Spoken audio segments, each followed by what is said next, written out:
Hello મિત્રો, જય શ્રી કૃષ્ણ। તો મિત્રો ફરી નવા વિડીયો સાથે આપણે આવી ગયા છીએ। વરસાદ આખી રાત આવ્યો છે રાત્રે, અને અત્યારે પણ ચાલુ જ છે। અત્યારે વાગ્યા છે દિવસના 10, અને હવે મારે જવું છે વાડીએ। થોડાક લીંબુ લેવા જવાના છે, અને જીવામૃત બનાવવા માટે ગૌમૂત્ર પણ વાડીએ મૂકવા જવાનું છે। તો હવે રેનકોટ પહેરીને વાડીએ જવાનું છે। તો મિત્રો મારા વિડીયોમાં કન્ટિન્યુ રહેજો, જોડાઈ રહેજો। ચાલો મિત્રો, હવે જઈશું વાડીએ।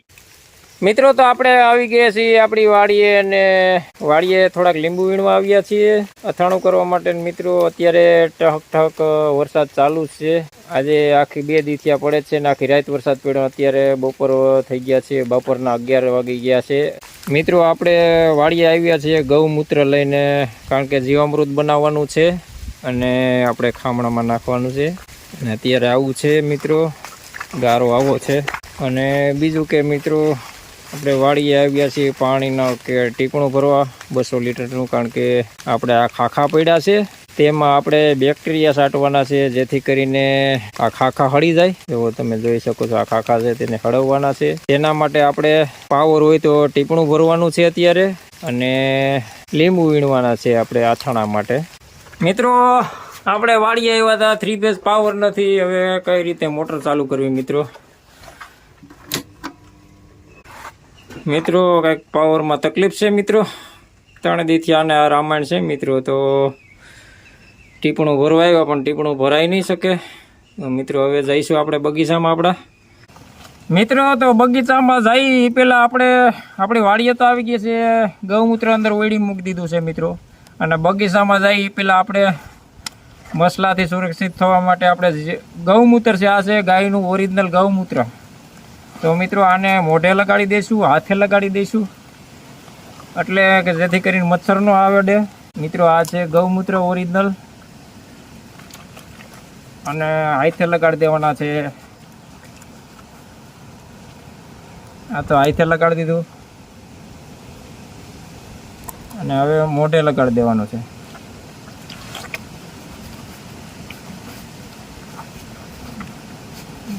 મિત્રો, જેથી કરીને તમને મચ્છરથી સુરક્ષા મળે, મચ્છર અડે જ નહીં મિત્રો।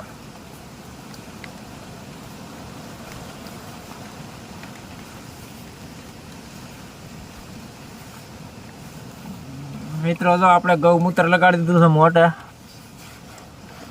હવે મચ્છર કડવા પણ જ નહીં મિત્રો। તો આપણે તો આ આઈડિયો કરીએ છીએ મિત્રો। તમે તે આઈડિયો શું આઈડિયો કરો છો તો કોમેન્ટ બોક્સમાં જરૂરથી જણાવજો। અને સસ્તામાં સસ્તો ઉપાય આ કે ગૌમૂત્ર લગાડી દેવાનું મોઢે, અને પછી ખેતરમાં ગમે ત્યાં આટો મારો, ગમે એટલું કામ કરો, હાઈ સુધી કાંઈ ઉપાધિ જ નહીં મિત્રો। તો હવે ગૌમૂત્ર લગાડી દીધું ને ફ્રેશ થઈ ગયા છે ને, હવે વાડીએ આપણે જે કામ કરવું એ કરીશું મિત્રો। તો કૂવામાં કેટલું પાણી વધ્યું છે મિત્રો, તમે જોઈ શકો છો। કૂવામાં 3-4 ફૂટ પાણી વધી ગયું છે। અને હવે આપણે તપાસ કરીશું કે પાવરની તકલીફ શું છે। સબસ્ટેશનથી કંઈ વાંધો છે તે તમને બતાવું, ફોલ્ટ ક્યાં છે તે મિત્રો। આ છે અમારું સબસ્ટેશન, અને આપણે જોઈ ક્યાં ત્યાં વાંધો છે કે નહીં મિત્રો। આ સાગર હોજીત્રાની માંડવી છે ને બાકી જામેલ, આ વરસાદ પહેલાં હોવાઈ ગયા, એટલે બાકી તો બધાને વાવેતર કરવાના બાકી રહી ગયા મિત્રો। આ તે સાગરનો કૂવો છે મિત્રો। અહીંયા સબસ્ટેશનમાં શું વાંધો છે તે આપણે પહેલાં જોઈશું મિત્રો। સબસ્ટેશનમાં 3 ડૈયા તો સડાવેલા જ છે મિત્રો। તો 3 દીથિયા ધક્કા ખાવશું મિત્રો વાડીએ। આના રામાયણ તો ડૈયા સડાવેલા છે, અને અહીંયા ટાટર સડે છે, પણ ઉપડતી નથી મોટર મિત્રો। તો શું વાંધો છે કંઈ ખબર પડતી નથી। હમણાં સોમાં હું આવે ને આ રામાયણ રહે મિત્રો। તો મિત્રો હવે આપણે ટીપણું ભરવાનું બાકી રહી ગયું છે, ને 2 કાલે આવ્યો હતો, અને પમદી આવ્યો હતો, ને આજે આવ્યો મિત્રો। હવે ડખા તો આના થયા છે મિત્રો। તો હવે મિત્રો આપણે પાવરનું ચેક કરી લીધું, ગૌમૂત્ર આપણે ઓયડીમાં મૂકી દીધું છે મિત્રો। અને હવે થોડુંક ગૌમૂત્ર ઓલા ટીપણામાં છે તે આપણે કલમુના ખામણે નાખી દઈશું, અને કેરબો ખાલું કરીને આપણે ઘેરે લઈ જઈશું મિત્રો। અને હવે આપણે ગૌમૂત્ર આપણે મોઢે લગાડી દીધું છે, એટલા માટે ક્યાંય ડહલું અડ્યું નથી મિત્રો।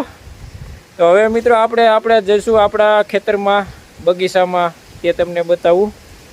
અને થોડાક લીંબુ વીણી લેશું। મિત્રો આ છે આપણી બદામ છે ને, બાકી અત્યારે બદામ આવ્યું, ફૂલે આવ્યા, બદામ છે, નાની નાની બદામ છે મિત્રો. મિત્રો આ છે બદામ આપણી. મિત્રો આપણે આવી ગયા છીએ આપણા બગીચામાં ને તમે જોઈ શકો છો મધ પણ મોટું થઈ રહ્યું છે દિવસે ને દિવસે, તમે જોઈ શકો છો જામ્યું છે. તો મિત્રો આ આપણા બગીચામાં મધ જામેલું છે, તમે જોઈ શકો છો. જેને જોતું હોય તો લઈ જાઓ, મોટી મોટી માયખું છે મિત્રો, જોરદાર મધ જામ્યું છે મિત્રો. મધને કાંઈ વરસાદ નથી નડતો. અને મિત્રો હવે તમને બતાવું મારી લીંબુડી, કેવા લીંબુ છે તમે જોવો મિત્રો. આ છે આપણી લીંબુડી, જોવો મિત્રો, આવા લીંબુ ભર્યા છે અને આજે તે આથણા માટે ઉતરવાના છે. આ લીંબુ મિત્રો, આ છે આપણી લીંબુડી અને હેઠે તો ખડી ગયેલા પડ્યા છે પુષ્કળ. અને હવે આપણે આથણા માટે ઉતારી લઈશું મિત્રો. આવા લીંબુ છે મિત્રો, પડ્યા ને પથ્થારા મિત્રો. જો મચ્છર કડતાય નથી હો મિત્રો, દેશી ઉપાય છે મિત્રો આપણો. બાકી તો અટાણે ઉપાડી લીધા વિડીયો હું ઉતારી આવી ગયા આપણે. એવા મચ્છર ફરતી વાર આટા મારે છે, રાઉન્ડ મારે છે. બાકી તે આ રેનકોટ ખોતા મચ્છર કડે જો મિત્રો. હવે પેલા હું લીંબુ વીણી લઉં, પછી આગળ ખેતરમાં આટો મારીશું મિત્રો. આટલા લીંબુ વીણી લીધા છે. હવે આપણે જઈશું ખેતરમાં આપણા બગીચામાં આટો મારવા મિત્રો. તો હવે આપણે આપણા બગીચામાં આટો મારીએ. જો કેવું પાણી ભર્યું છે, આવી રીતના ખાબોચિયા ભર્યા છે અને નવા કોરને હીરું પણ ખાઈ ગયા છે. આ મિત્રો જો નવું કોર, અત્યારે કોર આવ્યો હોય તો હીરું ઉપાડી લે કોણો એટલે અત્યારે કોર આવે કાંઈ ફાયદો નહીં મિત્રો. આ આપણે સીબડા વાવ્યા હતા તેને ઉપાડી લીધા. તો હીરું ખાઈ જાય કે ડોસિયું ખાઈ જાય કે ખબર પડતી નથી. અને મિત્રો આપણે એક લીંબુડી વાવી હતી, લીંબુડી ચોટી ગઈ મિત્રો. જો મિત્રો આ છે ગૌમૂત્ર, થોડુંક છે તે આપણે કલમુના ખામણામાં નાખી દેવાનું છે મિત્રો. તો આપણે આવી રીતનું ગૌમૂત્ર રેડવાનું છે ખામણામાં, તમે જોઈ શકો છો.